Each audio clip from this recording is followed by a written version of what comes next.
P T I نے فوج پر حملوں کا سلسلہ جاری رکھتے ہوئے شیخ مجیب الرحمان اور جنرل یحییٰ خان کا قصہ چھیڑا تو حکومت ایک بار پھر جاگ اٹھی۔ وزراء نے کہا کہ سوشل میڈیا پر چلائی جانے والی مہم کا مقصد پاک فوج کے اندر بغاوت کرانا ہے، جس کی اجازت نہیں دی جائے گی۔ تاہم اگر ماضی قریب میں دیکھا جائے تو تحریک انصاف کے 9 مئی کے واقعات کا ہدف بھی یہی تھا کہ کسی طریقے سے فوج میں بغاوت کی راہ ہموار کی جائے۔ اب army chief general Asim Munir کا موازنہ جنرل یحییٰ خان کے ساتھ کر کے بھی یہی پیغام دیا جا رہا ہے کہ پی ٹی آئی کو مسئلہ ادارے سے نہیں، فرد واحد سے ہے۔ چینل 24 کی ایک رپورٹ کے مطابق 2022 میں تحریک عدم اعتماد سے اپنی حکومت کے خاتمے کے بعد عمران خان نے اس وقت کے army chief general Qamar Javed Bajwa کو میر جعفر میر صادق قرار دیا تھا۔ ٹارگٹ اس وقت بھی یہی تھا کہ آرمی اپنے چیف سے پیچھا چھڑا لے۔ ایک ٹی وی چینل کے ساتھ مل کر پوری پلاننگ سے وار بھی کیا گیا۔ شہباز گل نے بنی گالہ میں بیٹھ کر سکرپٹ پڑھا، جس میں کہا گیا تھا کہ فوجی افسر حکام بالا کے احکامات ماننے سے انکار کر دیں۔ فوج نے فوری نوٹس لیا اور شہباز گل کو پکڑ کر رگڑا لگایا، لیکن بعد میں عدلیہ کی سہولت کاری کے ذریعے امریکہ بھجوا دیا گیا۔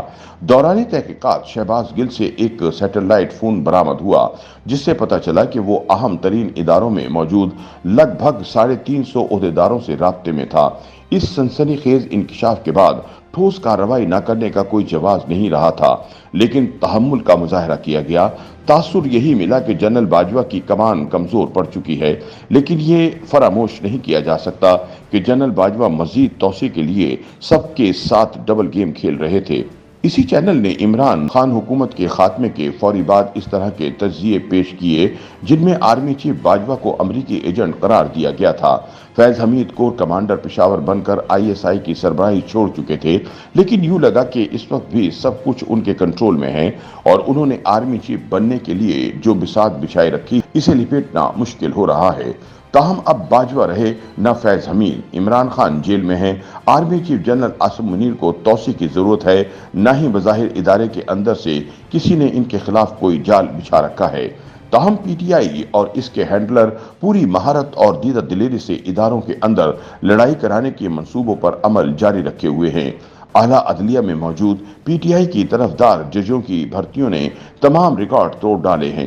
پرانی اسٹیبلشمنٹ کے براہ راست متاثرین اور اس کی پالیسیوں کو ناپسند کرنے والوں کی یہ توقع پوری نہ ہو سکی کہ اسٹیبلشمنٹ کی نئی قیادت ڈیمیج کنٹرول کے لیے عملی اقدامات کرے گی۔ خدا جانے ان کے مشیر کون ہیں۔ کچھ ماہ قبل ایک مشہور اور طاقتور افسر نے میڈیا کے بڑوں کو مدعو کر کے کہا کہ آئندہ کسی نے عمران خان کا نام نہیں چلانا۔ یقیناً مقصد یہی تھا کہ اس حوالے سے میڈیا پر غیر ضروری شور کو کم کیا جائے، لیکن ہوا کیا؟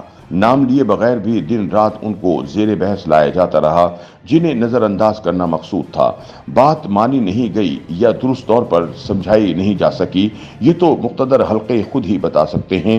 حالات بگڑ کر اس سطح پر آ گئے ہیں کہ رؤوف حسن پریس کانفرنس کر کے ملک توڑنے کی بات کریں اور ممکنہ جغرافیہ بھی بتائیں تو چینلوں پر براہ راست نشر ہو رہا ہوتا ہے۔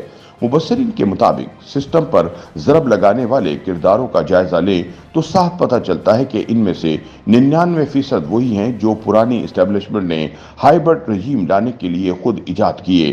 ٹھوس شواہد ہیں کہ مقتدرہ حلقوں کی جانب سے آج بھی انہیں کرداروں کو کہا جا رہا ہے کہ اب اسٹیبلشمنٹ کی نئی قیادت کے لیے کام کریں۔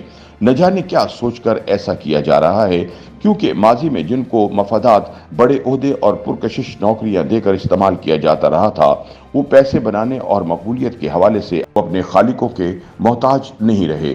صہیونی لابی اور بااثر امریکی ارکان کانگریس مسلسل دباؤ بڑھا رہے ہیں۔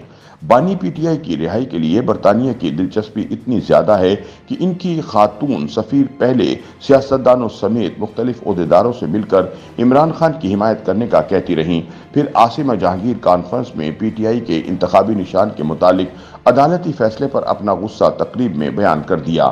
حکومت نے پہلے تو چپ سادے رکھی، جس پر چیف جسٹس قاضی فائز عیسیٰ کو رجسٹرار کے ذریعے جواب دینا پڑا۔ اس کے بعد دفتر خارجہ مجبور ہو کر بولا کہ برطانوی سفیر ہمارے اندرونی معاملات میں مداخلت نہ کریں۔ جہاں تک ججوں کا معاملہ ہے تو سائفر کیس کے فیصلے کے بعد ایک بار پھر ثابت ہو گیا کہ ملک بھر کی اعلیٰ عدالتوں کا بڑا حصہ پی ٹی آئی کے ساتھ کھڑا ہے۔ ریاست عدلیہ کے حوالے سے واضح لائحہ عمل تیار نہیں کر سکی،